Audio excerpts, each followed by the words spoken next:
This episode of The Modern Rogue brought to you by Squarespace. Head on over to squarespace.com/rogue, spell it right, R-O-G-U-E. Give it a free try, and when you fall in love, use promo code ROGUE and get 10% off. So, how was your week? It was a drag. Do you have power? As of this recording now, I think we have power. So now I can start clearing the debris in the front yard and the backyard and This is one of the more unusual disasters I've ever seen in Central Texas history because, yes, I think upwards of 400,000 people were without power at some point. yeah, something like that. I think I was at least 20 of them. That's what it felt like. Well, that's the other thing. Are you counting customers or are you counting individual people? Because it's 2.1 people per one customer, apparently. Oh, the tap dancing math that the people in power use to dodge accountability. It was a lot. That's all I know. Here's another thing I know is the audio is going to be garbage because you're going to hear chainsaws all around the place. Yep. That is the orchestra of Austin, Texas right now. Yes, and it will be for the foreseeable future.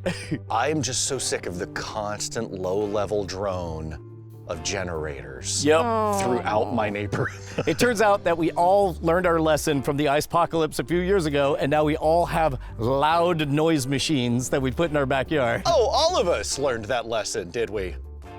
I didn't learn the lesson. Let's talk a little bit about why this disaster was so unusual, because normally what we fear in Central Texas is the roads icing over, because number one, we don't have the infrastructure, no salt, no sand, no trucks, and no experience on driving. Even if you know how to drive on iced over roads, nobody else in Texas knows, so it's all collisions. This one, the roads were fine the entire time. The difference with freezing rain, especially of this variety, is we didn't have any wind at all. The rain was not big droplets, it was a fine mist at all times. And as I understand it, and maybe you guys could correct me, if it was cold enough upstairs where the sky is, then it would have come down as snow. And there's that set of rules. And if it was cold enough that when the rain landed on the ground, it would have frozen and then we would have had frozen roads. But instead, it was like 33 on the ground, 33 up in the sky, but just under 32 a couple of feet up. So as a result, the first thing was the deck over there became a death trap. And then two-thirds, three-quarters of an inch of accumulation on every single leaf. It became thousands of pounds of ice being held up by all of these trees. Yeah, you are talking like someone who has had access to weather reports and so forth. I had to go out dressed up like a shaman, hoping the gods would spare me. Strike my house with lightning and charge my phone, Zeus, please. Are you saying that you're ready for an outdoor weather station? I am saying that for someone who suffered through this 2 years ago, I was woefully unprepared. But I did take advantage of some modern rogue know-how. Go on. To keep me warm. Did you? Yes. You did the pot thing. I took the ceramic pot and put some votive candles in it. I went to Mom and Dad's place. They didn't have power for like 3 days. They were doing the exact same thing, and it was a nice little radiator. It works. It totally does. Yeah. Couple of quick things. Part of the reason that so many branches fell also is we're off and on like 3 years of droughts. Yep. And so the trees weren't really pumped up, ready to hold so much. Yeah, these oak trees were already so dry that at least a couple of the branches around here are so dry that they look like shredded chicken. And they're not dead, they're just dry. We were supposed to do an episode like this right before the freeze of cutting a tree down, and we didn't. Nope, we'll get to that one. Now we're gonna cut limbs. I believe these are called widowmakers, and they are terrifying. I know that Jeff was boots on the ground and got some reporting, and there's this moment where as you walk around, because it's so still and so quiet, and you just hear, it's kind of like the fire swamps in The Princess Bride, where you hear, go, go, go, go, go, go, go, go, and then finally a tree branch goes, and shatters with 1,000 pounds of ice all over the place. Yep. Ooh, you can hear things creaking out here. As a matter of fact, my Brian's little office out here, this particular tree is very scary. Whoa!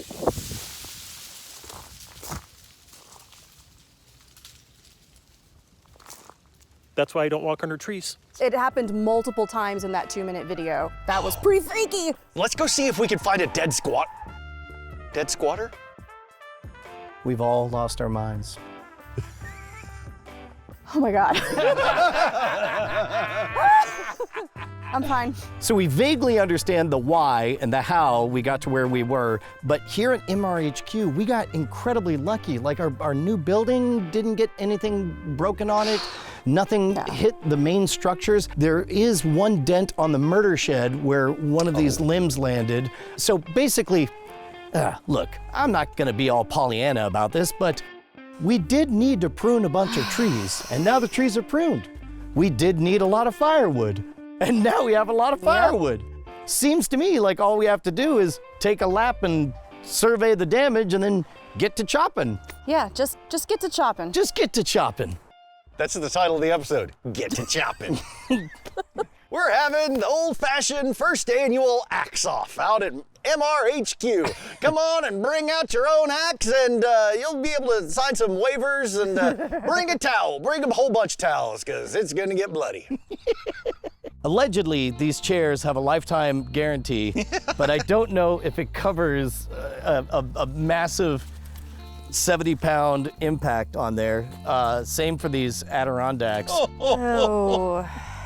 Like, God, it's everything I was afraid of actually happened. But I can't believe that none of the infrastructure got hit. I can't believe the teepee is still up. Yeah! I'm still not going inside. Oh, it's fine. There's only 2 medically significant spiders in the state of Texas. I mean, it's a marvel of engineering. It really is. The entire back acreage, like I couldn't even get into the trails while it was frozen. Only now have things calmed down enough.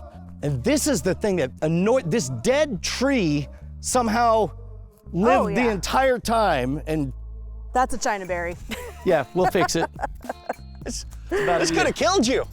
Yeah. You could have been Hearthstoning or something. Yeah, you're right. No. Marvel Snap. Oh. Marvel Snap. Marvel Snap. Sorry. Thanos would have snapped your ass right out of that office. But like, look at these guys. These are killers. Yeah.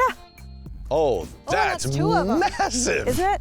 And that one over there that's all these twisted, that looks like a lady spinning, that was even before. That was from we had a tornado warning.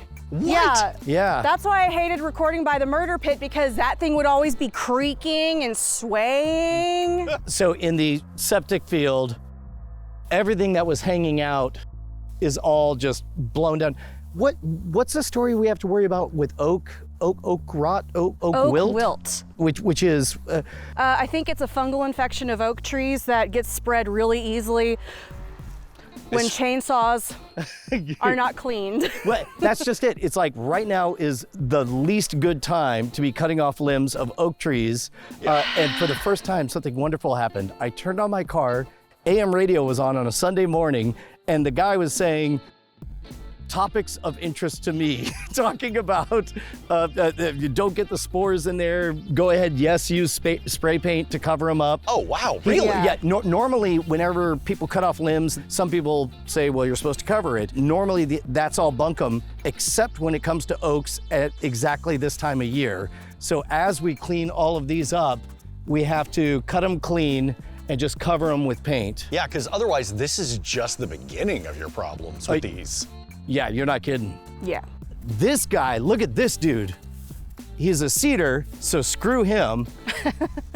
But he just straight up fell all the way over. Oh my God. I didn't realize that the root systems on cedar trees were so thin. Oh, we'll see a great example of it when we go over to the other side of the property. One of these came out and the roots are all sticking out. You just had entire trees falling over? Oh yeah. yeah. Oh yeah. Plus it's a cedar tree, which is actually a juniper tree. And the thing that we don't like about this, aside from the fact that they try to kill us every year with their pollen, they're very resilient. And also they catch fire really easily, and they can explode because they're full of sap. They're explosive trees? I keep saying there's a reason why we hate them. But yeah, look at over there. We got a total snap of another live oak. Oh my gosh. The oaks are the good guys. There's a couple of them. I mean, except during allergy season, but you know, whatever. So this guy just fell all the way over, but the roots are down here, which means that if it's anything like the other junipers, it's just gonna keep on growing as a bush like this. Yeah. So we'll have to definitely take this guy out. Right now, this looks perfectly like the obstacle in a video game. Like I'm running and like, okay, jump now, hup, and then over that one, slide under that one. Oh, I would have taken it. I've been watching The Last of Us, and so I'm thinking like, well, there's no way to pass it. Let's go. But this guy, I guess this pair of guys are the real stars of the show. No, I guess it's just one. Oh my God. Ripped Yeah, up isn't the that crazy? entire root system, falling over under just the weight. Wow. Oh my gosh. Yeah, that's. It doesn't And- even smell good.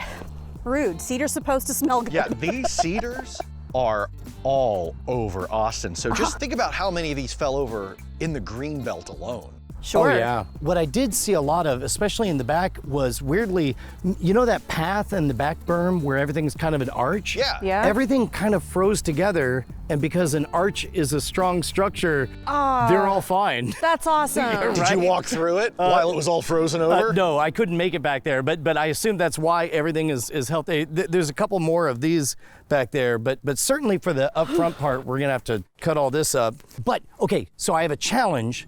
I don't know whether or not, and this is maybe one that I actively want people in the comments to tell me whether or not this poor tree has a chance. You know somebody's got to be an arborist. Yeah, Right? right? I have no doubt plenty of people will claim to be an arborist. Oh, yeah. One thing I felt good about, I put this swing up and I was thinking, I don't know, can this branch handle a child? I now know, yes, it definitely could. I mean, never mind the oak branch that's under it, but you know, it's fine. Yeah. All right, Annaliese, Oh, jeez. is this one just a lost cause or what? Well, yes and no. Like, I think we can clean up some of it, but it's gonna be leaning forever. But that's kind of gnarly and cool because, like, you can see if we get rid of this guy, it looks like Okay. it could just twist and, I mean, the more Tim Burton it gets, the better. I mean, kind of, right? Yeah. Yeah. I As mean, long as it's safe. oh gosh, there's another split up there. But so as long as the tree, like a tree will generally have like one main branch that's kind of like the base branch. And as long as that stays intact, that can usually make the tree survive. This is a lot. Like this piece right here, which we can probably see better from the other side, just how badly the split happened, but I don't know, it could. Okay, so this one we'll leave to the pros, but all of the felled branches we can at least carve up for firewood and for set decoration and stuff. Totally. For woodworking projects, We can Maybe. make things. we should make things. Oh make my God, things. that's a Or great idea. We can give them to Annaliese to make things. Eventually they'll be made. Yeah. I like it. And she can tell us about it, and we can go, cool, thank you for this belt out of wood. I don't know. I don't know what you make out of wood. Yeah. Oh, you are You know, I very can figure out wise, how to make Jason Murphy. This is good. Good thinking. I've definitely already been looking up ways to use it. Okay, how do we make this firewood? Let's play with chainsaws. All right. All right, Annaliese, what's Yep. the difference?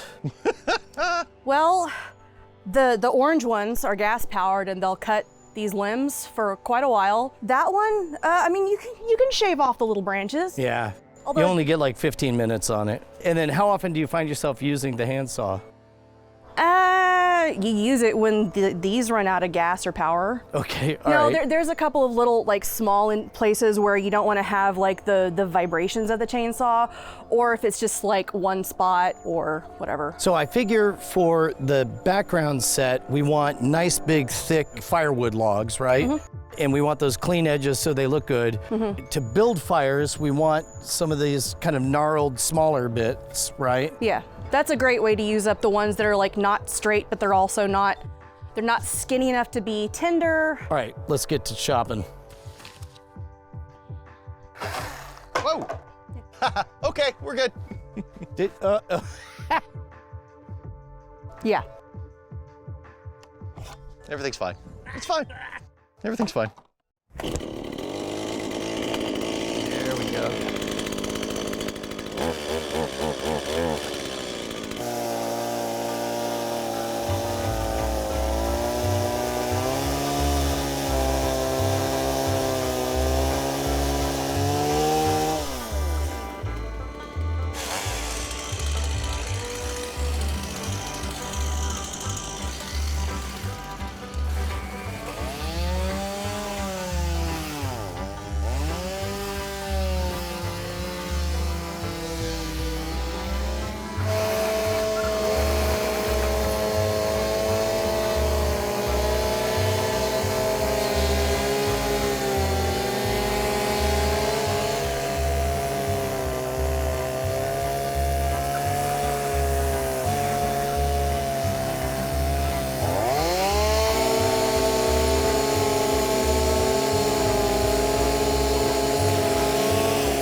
I think we did it.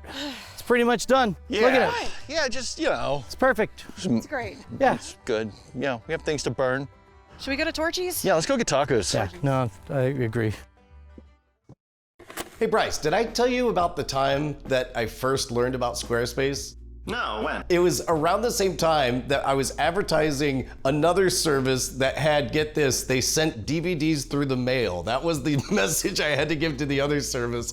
And then there was Squarespace, and at the time I was like, what, it's a website? Well, I mean, I know I've got a copy of Dreamweaver. I know how to position my tables, and guess what? My website was a huge pain to update, and as a result, it was like this slog every single week. I had to move tables and redraw images. I think it took like 3 years before finally I just fully gave myself over to Squarespace. Every single website I've done since then has been Squarespace. Shwood.com is Squarespace. TheModernRogue.com is Squarespace. EmergentBeacon.com is Squarespace. My wife was able to do Squarespace to make sunshine clay to show off all of her art. It's so easy. Award-winning designs, gorgeous templates, and they have all of the tools that allow you to start small and scale super big. Distributed hosting allows you to become an international sensation overnight, and the servers aren't gonna go down. Video blocks allow your pages to load faster. Members-only sections, email, commerce, everything you see us do,